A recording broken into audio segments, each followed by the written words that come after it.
Core anatomy इन bowling. अब ये जो 4 है जो बेसिक है जो इसमें यूज होता है बॉलिंग में वो लिखे हैं। ऐसा नहीं कि 4 ही है, बहुत सारे हैं, ठीक है, लेकिन जो अभी जरूरी है वो चीज बेसिक, उसके बाद में देखेंगे जब ये लोग का थोड़ा सा ये सब तुम लोग का ठीक हो जाएगा।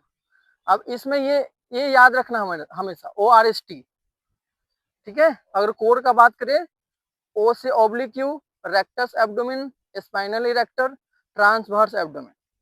अब इसके बारे में बताएंगे इसका क्या काम होता है और ये बॉडी में कौन से जगह पे है, ठीक है। आजा आदर्श।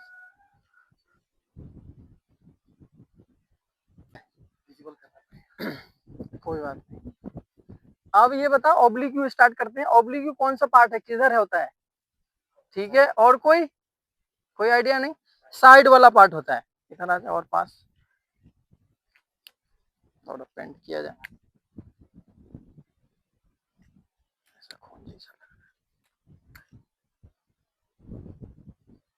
ये होता है, ठीक है, ठीक है, साइड में।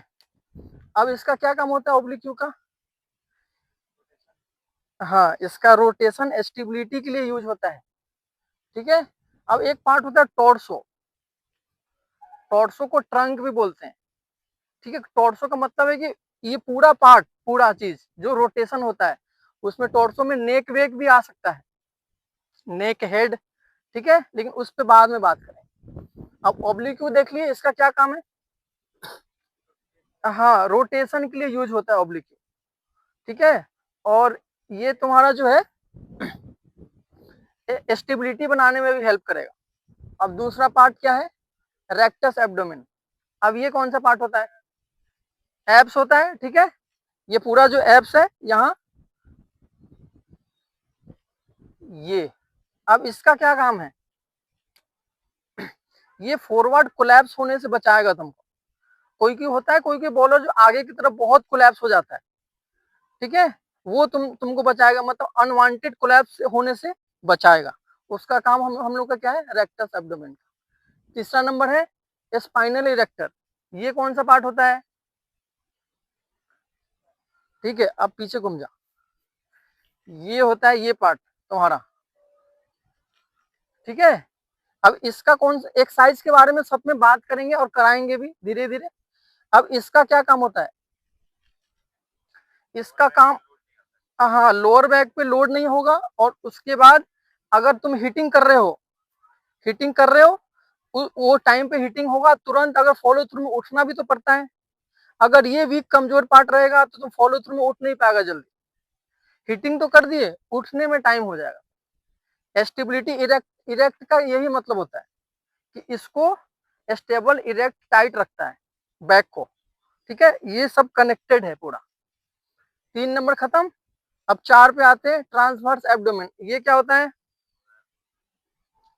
ट्रांसवर्स ये सबसे बड़ा पार्ट है। ये पूरा अंदर का जो कोर एरिया होता है ना, अंदर का ये पूरा एरिया, इसी को ट्रांसवर्स एब्डोमेन बोलते हैं।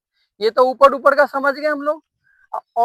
ऑब्लिक्यू में एक बात और समझना है, इंटरनल ऑब्लिक्यू भी होता है और एक्सटर्नल भी होता है, ठीक है। एक्सटर्नल ऊपर से, इंटरनल अंदर से, और ट्रांसवर्स ये पूरा एरिया है, अंदर से, बाहर नहीं, अंदर से। यही जो ट्रांसवर्स एरिया होता है ना, ये अगर स्ट्रॉन्ग कर लिया अंदर से, अब देखता हुआ किसी किसी को एप्स नहीं होता, लेकिन अंदर में ट्रांसवर्स एरिया जो होता है बहुत पावरफुल होता है, ठीक है।